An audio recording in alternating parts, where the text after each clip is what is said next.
Hey, you. I'm Conor McGregor. Yeah, you. There's only one man I want to fight. It's the one and only, ladies and gentlemen.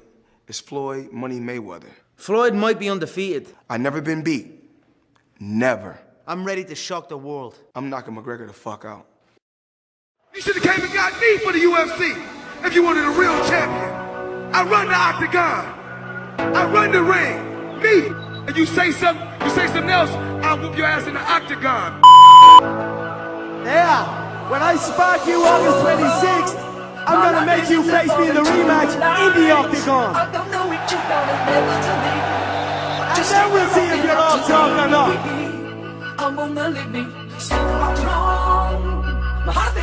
I do as I please. You're gonna fuck him up. Fuck him. He does do it. I know he's flirting with it. I have respect for you. I'm gonna live me, can't feel my heart. Standing on the door, can't feel till now. When I walk in out the door, I don't need me, baby. Something in the yesterday, you wanna leave. Then rock it.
My life isn't evolving to you realize I don't know what you gotta live to me. Just stay there, I'll feel up to me.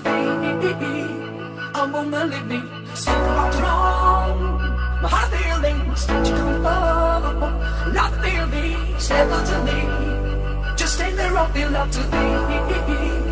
I'm gonna leave me. Can't feel my way.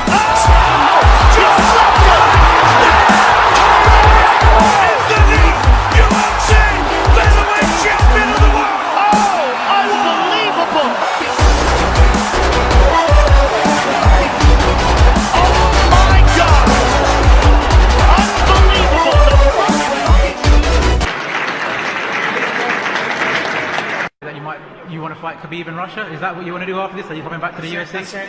That's certainly an option that I'm exploring. That would be a spectacle, be like something out of Rocky. I suppose this whole story is like a Rocky story, right? So why not face a man in his home country and you know what I mean, in a crazy place like Russia? So it's certainly something I'd like to do. There's a couple of options on the table. We'll see what unfolds. Will you be back in the UFC by the end of the year? I believe so. I believe I'll come out of this fight without a scratch.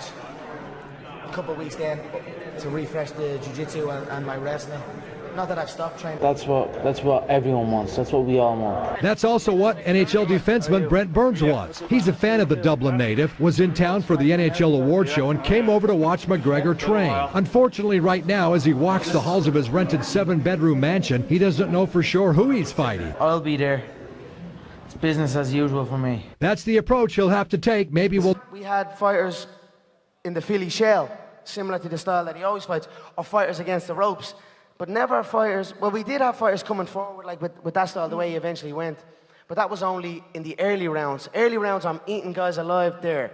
It's when I get tired, that's when I need to bring in that fresh body who's going to sit on my chest and let shots fly. And if I'd done that alone would have made that the easiest fight in my life. Because make no mistake, Carl, up until like round 5, that was the easiest fight in my life. I could see everything he was throwing. I was cracking him easily. It was only when I started fading and he started leaning on me and started coming forward in that Mexican style that I started to fade. And that's it, so. That's what I would do differently. I'd have people come pressure me when I'm tired instead of early. So. Well, you're always pushing the boundaries with the training and the techniques that you're using. You're at the UFC High Performance Center. You know, we saw you sort of running underwater on treadmills, doing all this crazy stuff.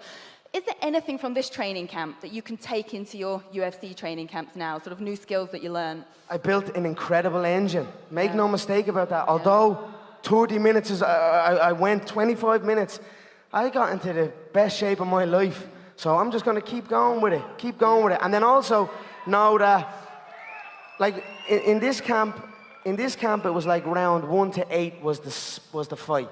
And then 8, 9, 10, 11, 12 was my friends, more people I'm comfortable with, just to get to the 12th round. Because I had to get to the 12th round in sparring comfortably and safely. And if I done it too early, I could have picked up an injury, lost out on the fight, lost out on the whole event, and hampered everything. So that was the goal. This time, I'd probably switch it around. I'd have round 1 to 8 heavy, real competitive, and then I just have a heavier opponent on me, putting the pressure for the last 4 rounds, and I just have to survive in there.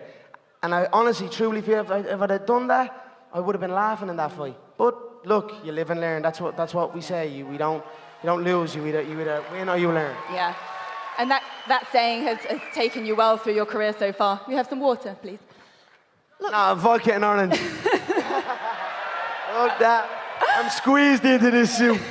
I got this suit fitted about a couple of months ago, and I'm squeezing into it. The place is right here, straight glass gym. I'm here every damn day.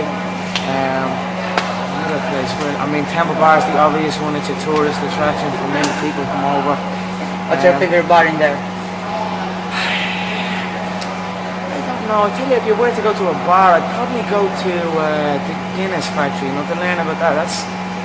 The Guinness brewery is in Dublin city centre, so that's a good place to go and visit. Me personally, I like Grafton Street, I like around that whole area. It's a really nice... Yeah.